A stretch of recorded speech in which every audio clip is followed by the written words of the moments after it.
This is a walkthrough of the bear pen, of which there are 15 items. Of all these 15, I've actually only positioned one of them. I have a total of 5 positions. 4 of them are ETFs, as I described in yesterday's ETF videos. But anyway, I'll mention the one I'm in this one as we go through it. These are in alphabetical order, and I will try to refrain from uttering the ticker symbols because I put them in nice, big, bold watermark dead center there for you. But I'll just, as we thumb through them, I'll just tell you in each case what I consider the setup and what I consider the stop loss level. So we begin with Alcoa, quite heavily traded. And I would say in this case, pretty clear that anything above 35.03 would wreck that pattern, and it would be a little tidier and more challenging, of course, if it managed to not exceed that price gap. Well, might as well tell you what it is. 33.04. Albemarle. It's my dog groaning in the background in case you're hearing that. It's not me. This is always a beauty of a setup, and very plainly here we do not want to see it exceed 153.54. It's been tumbling nicely. Darling is finally kicking in, DAR. Big old top there, and very firm stop above 51.77. Dollar Tree, tremendous rise lately, and this is probably one of the more appealing ones based upon how high it is. It well exceeded this price gap, so that line is gone. But what's really cool about this is that it's quite high relative to its long-term channel, and we've got a pretty decent triangle set up here. So in this instance, would not want to see it exceed this bar, 141.83. GME, this is kind of complex, but in this instance, I would say nothing above 18.59 would be desired based upon maintaining a bearish position on that. Halliburton, HAL. Oh, geez, I'm doing it, aren't I? I'm just, see, years and years and years of doing this, you get in the habit of just trying to be helpful, but the ticker's already there.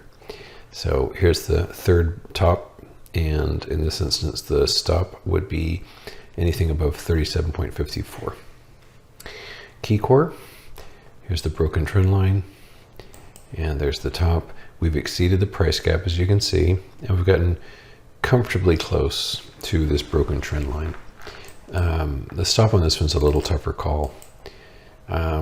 Something like round about here, something around, I'd say 15. Let's make it easy. Let's say 16.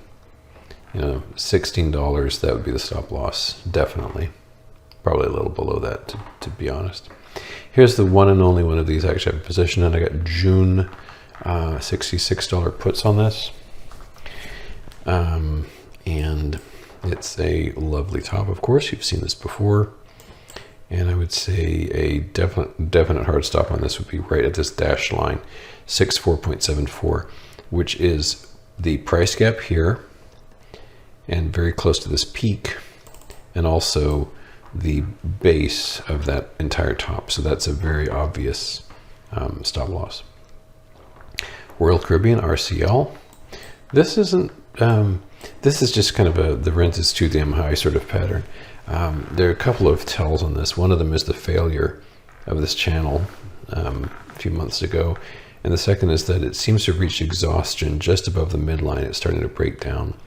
So I would say here that you would not, in terms of a stop loss, you would not want to see it exceed this price gap. So we'll just kind of make that unusual looking to make it stand out as a different form. Here's Regions Financial. We're still engaged in a series of lower highs, bang, bang, bang, bang, bang. And in this case, stop loss, anything above 19.78. Like so. Schlumberger, zooming in. Stop loss in this one, right there. 54.45. But that's a very nice one. We've got a very clean break beneath that trend line. So that's my favorite energy short by far. UPS, not very clean, and it hasn't been clean in the past either. You can see it doesn't really have the personality that lends itself to clean patterns at all. And I do not know what this was all about. This is just insane. Where a company that delivers packages went from it went up 200%. In any event, for many months now, we've been engaged in a series of lower highs. And I think a very clear stop loss on this would be 163.81. Here's Verizon, which I believe LZ did a post on recently. And for this one, I've used the price gap as the stop loss, 41.47. A couple more. Walgreens, beautiful right triangle setup, or if you like, you could consider this an inverted cup with handle. It's like so. You can see I just flipped it upside down. You can see how that's a cup with handle. So now this is an inverted one, and right there, I would say the very liberal stop loss would be 27.05. A very cautious and conservative one would be this price gap that was established on Thursday, and that would of course be prone to being executed much more easily, but that's 25.47 is the line limit on that. The last one, Zions Bancorp. And here we zoom in, and what's the line at? 46.15. And that is the end of the 15.